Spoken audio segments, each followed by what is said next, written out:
में 44वीं रैंक लाकर अपने जनपद बांदा का नाम किया रोशन, युवक बना साइंटिस्ट। बांदा देश में 44वीं रैंक लाकर बांदा का युवक बना वैज्ञानिक।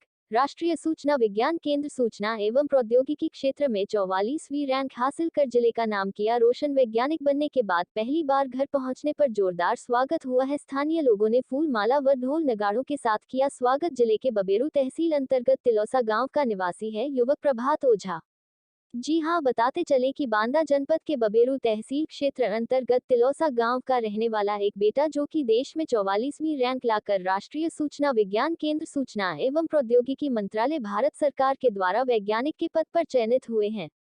चयनित होने पर घर पहुंचने पर माता पिता के द्वारा मुंह मीठा कर एवं ढोल नगाड़े बजाकर जाहिर की गई खुशी।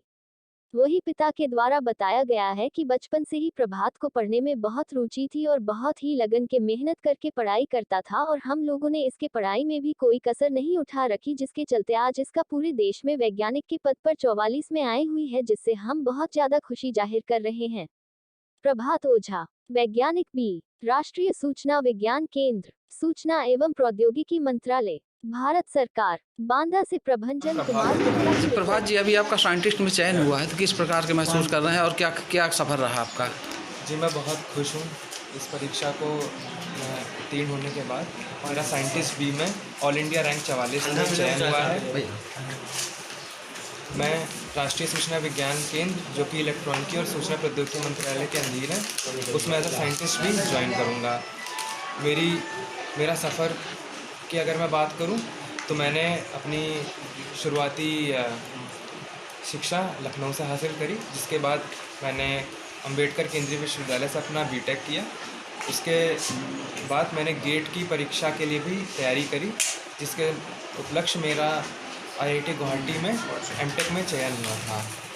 लेकिन मैंने अपनी तैयारी जारी रखी क्योंकि मेरा आखिरी लक्ष्य साइंटिस्ट बनना ही था, और उसी तैयारी को करते करते मेरा रेलवे में भी रेलवे सूचना प्रणाली केंद्र में एज असिस्टेंट इंजीनियर भी चयन हुआ था।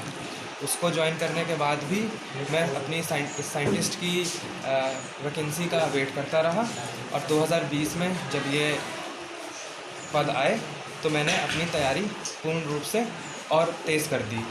और अभी मैं बहुत खुश हूँ कि मेरी इस परीक्षा में पूरे देश भर में 44वीं रैंक हासिल करी मैंने और अपने माँ बाप का नाम रोशन करा। संघर्ष के द्वारा अपनी नई ऊंचाइयां प्राप्त करते हैं तो यह एक गौरव की बात होती है, और माता पिता का जो संघर्ष होता है जीवन का, उसे सफल माना जाता है। अच्छा, किस प्रकार का संघर्ष रहा इनका पढ़ाई को? पहली बात तो ये है, आज देश में बच्चों के लिए खास तौर से तकनीकी शिक्षा के लिए पूरे देश में बहुत ज़्यादा संघर्ष है। इतना टफ कंपटीशन है। उस टफ कंपटीशन से बीटेक केंद्रीय विश्वविद्यालय से प्राप्त किया।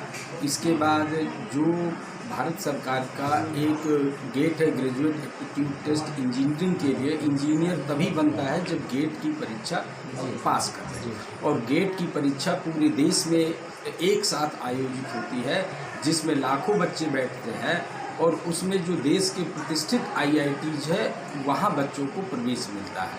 इसने गेट स्कोर बहुत अच्छे अंकों से प्राप्त किया, जिस कारण इसे देश की प्रतिष्ठित आईआईटी गुवाहाटी में एडमिशन हुआ, और अपनी पढ़ाई निरंतर जारी रखा, ब्रेक नहीं किया, जिस कारण आज इस मुकाम पर आया हुआ। किस प्रकार की खुशी महसूस कर रहे हैं? अब यह तो बहुत ज़्यादा खुशी है कि जो एक हर बच्चे का एक सपना होता है कि मैं भारत सरकार की गेस्टेड सर्विस में लेवल 10 से अपनी शुरुआत करूं, क्योंकि लेवल 10 की शुरुआत ही जितने भी ज़िले के उच्च अधिकारी होते हैं, चाहे वो आईपीएस हो, चाहे वो आईएएस हो, चाहे वो एसडीएम हो, तो एक जो लेवल है वो लेवल वही है, धाराएं अलग अलग हैं। एक प्रशासनिक सेक्टर में है और ये लोग तकनीकी सेक्टर में हैं। तो ऑल इंडिया में इसने अपनी 44वीं रैंक लाई है, जो कि एक गर्व का विषय है।